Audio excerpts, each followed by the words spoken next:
Inilah wajah FH, anak berusia 13 tahun asal kota Makassar, harus meregang nyawa di rumah majikannya di Jalan Beruang, Kabupaten Pinrang, Sulawesi Selatan.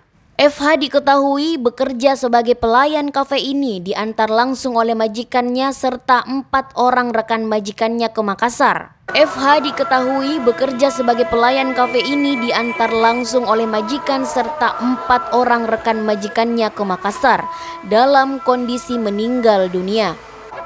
Dalam keterangan sang pemilik kafe kepada orang tua korban bahwa FH meninggal dunia lantaran terjatuh di kamar mandi.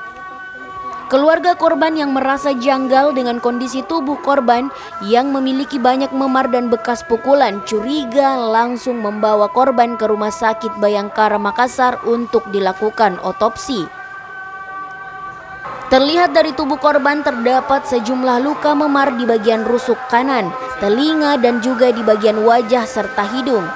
Pihak keluarga pun menduga kematian korban lantaran dibunuh.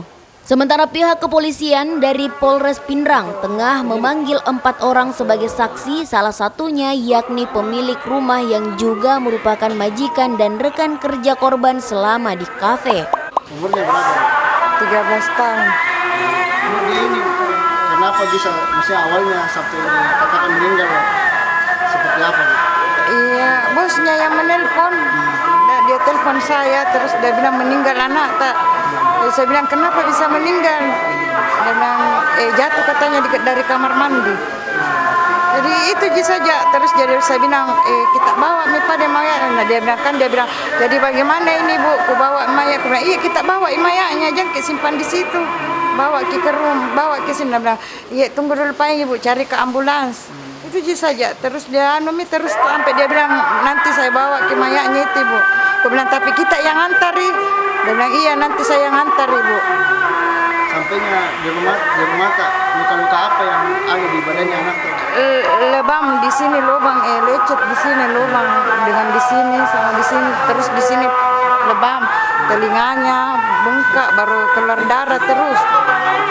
Berapa lama dia pergi di rumahnya bosnya? 2 tahun itu perginya tanah anak. 2 tahun. Iya. 2 tahun pergi. Selama 2 tahun itu Bu, dia pernah cerita bahwa dia di apa?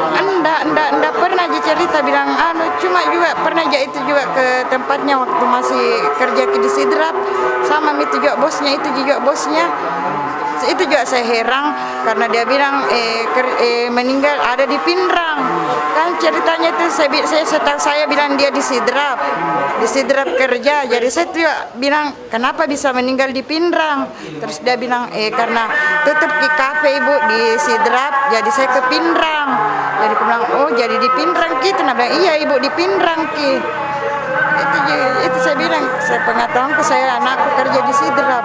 Jadi dia meninggal di rumahnya bosnya. Di rumahnya katanya bosnya di situ di BTN. Dia bilang di BTN kak. Jadi aku bilang di mana ini? Di mana ki paling itu? Nah bilang ada kak di BTN ini ibu. Jadi bagaimana ini mayatnya ibu? Aku bilang iya bawa ki ke Makassar.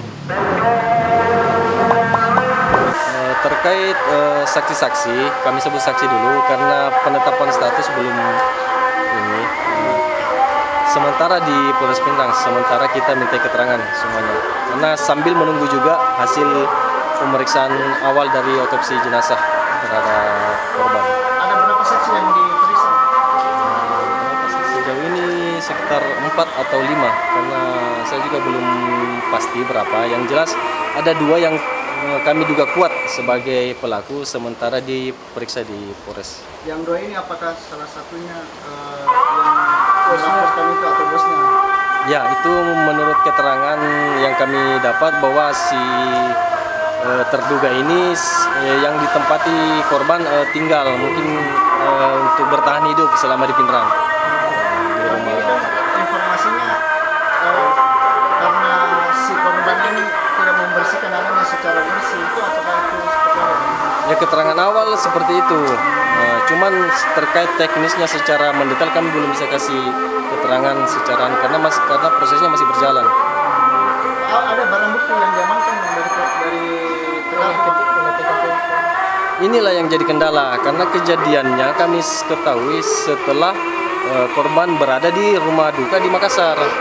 Kemudian ada pihak keluarga yang datang ke Polres menyampaikan ada kejanggalan terhadap kondisi jenazah. Makanya pihak keluarga minta diotopsi. Dengan adanya laporan awal itulah kami melakukan tindakan, kemudian mengumpulkan keterangan-keterangan siapa-siapa yang mengetahui terkait kejadian tersebut.